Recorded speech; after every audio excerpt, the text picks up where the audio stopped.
जी, तो गर्मियाँ आ चुकी हैं और गर्मी आते ही जर्मन शेफ़र्ड ओनर्स के लिए काफ़ी सारी प्रॉब्लम्स भी साथ में लाई हैं। क्योंकि जिन लोगों ने जर्मन शेफ़र्ड डॉग्स रखे हैं उनको पता है इस चीज़ का कि गर्मी में डॉग्स जो हैं वो काफ़ी सारी प्रॉब्लम्स का शिकार रहते हैं, स्पेशली ये डबल कोटेड। और जिन लोगों ने लॉन्ग कोट जर्मन शेफ़र्ड रखे हैं तो वो तो और भी ज़्यादा जो है ना वो प्रॉब्लम्स उनमें आती हैं, क्योंकि वो नेचुरली बड़ी कोल्ड क्लाइमेट के डॉग्स हैं और पाकिस्तान की गर्मी उनको टॉलरेट करना एक बहुत ही मुश्किल टफ़ काम होता है।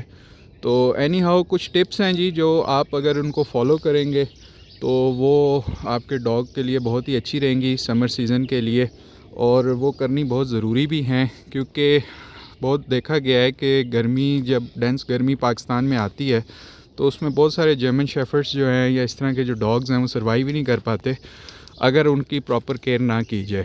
तो क्या केयर हैं और क्या टिप्स हैं जो आपको फॉलो करनी पड़ेंगी डॉग्स के लिए? उनमें सबसे पहली चीज़ तो ये है कि इनकी जो स्पेस है जहाँ पे भी आपने डॉग्स रखे हुए हैं वो बहुत ज़्यादा उधर जो है ना शेड का एलिमेंट होना ज़रूरी है।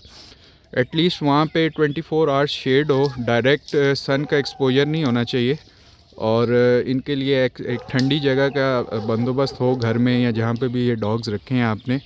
इसके साथ साथ अवेलेबिलिटी ऑफ फ्रेश वाटर रहे, हर वक्त रहे।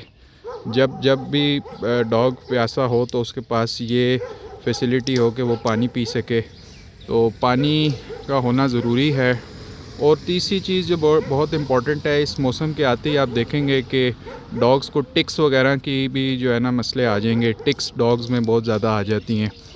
तो टिक्स को हमने कैसे प्रिवेंट करना है और अगर किसी को आ गई हैं तो उसका फिर क्या ट्रीटमेंट है, इस पे भी मैं थोड़ी सी बात करूँगा। सबसे पहले तो मैं ये बताता चलूँ कि सबसे पहले आपने अगर इनके लिए एक अच्छी शेड का बंदोबस्त कर लिया तो सेकंड चीज़ ये है कि आप इनकी डाइट में क्या करेंगे।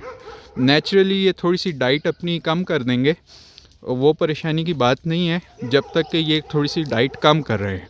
बिल्कुल कुछ खा नहीं रहा या वॉमिटिंग हो रही है, डायरिया हो रहा है, तो वो परेशानी की बात है। अगर थोड़ा कम कर दिया है तो वो ये नेचुरली गर्मी में थोड़ा कम ज़रूर करते हैं। और आप ऐसे भी कर सकते हैं कि आप एक टाइम इनको योगर्ट दे दें, सेकंड टाइम इनको प्रॉपर मील दें। और अगर तो वो दोनों टाइम मील्स ले रहा है तो फिर तो कोई बात नहीं, मगर योगर्ट का इस्तेमाल आपने ज़रूर करना है। अर्ली मॉर्निंग सुबह का जो ब्रेकफास्ट होता है उसमें आप योगर्ट दें उनको। और डॉग फूड में अगर डाल के देते हैं तो भी अच्छा है, खाली योगर्ट देते हैं तो भी ठीक है, मगर योगर्ट ज़रूर दें आप गर्मी में उनको। और खाने में अगर चिकन और चावल दे रहे हैं तो भी ठीक है गर्मी के लिए। और एक चीज़ जो इम्पोर्टेंट है वो ये है कि टिक्स से कैसे बचना है। टिक्स से बचने के लिए जी मैं ये करता हूँ कि सीज़न के स्टार्ट होते ही एक टैबलेट आती है जिसका नाम है नेक्स गार्ड। नेक्स गार्ड एक बड़ी अच्छी टैबलेट है टिक्स के हवाले से, तो वो आप अपने डॉग को दे सकते हैं। और थोड़ी सी एक्सपेंसिव ज़रूर है, मगर उसमें यह है कि आपको बाद की जो ट्रीटमेंट है उससे बेहतर है कि आप प्रिवेंशन में थोड़ी सी कॉस्ट इनकर कर लें। तो नेक्स्ट गार्ड दे सकते हैं, या फ्रंट लाइनर कुछ स्प्रे आते हैं वो आप इनको ऑन एंड ऑफ करते रहें ताकि टिक्स ना रहें, और अगर आ गई हैं तो वो उससे मर भी जाती हैं। और फ्रंट लाइनर स्प्रे आप यूज़ करें।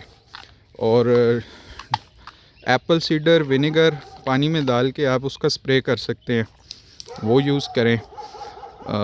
वॉक इनको सिर्फ जो है ना ठंडे टाइम में निकालें, सुबह या रात को। धूप में एक्सपोज ना करें इनको, कोशिश करें ये कि बिल्कुल धूप का एक्सपोजर ना रहे ज़्यादा गर्मियों में। तो इस तरह की कुछ टिप्स आपने अगर आप इनको केयर करेंगे तो आपका डॉग हेल्दी और सही रहेगा। और ये इनके लिए बड़ा टफ़ टाइम होता है गर्मियाँ, तो इसमें आपको ज़रा एक्स्ट्रा केयर की ज़रूरत होती है। अगर ये सब कुछ आप करेंगे तो आपका डॉग ठीक और हेल्दी रहेगा। तो थैंक यू सो मच जी, इस वीडियो में ये इन्फॉर्मेशन थी।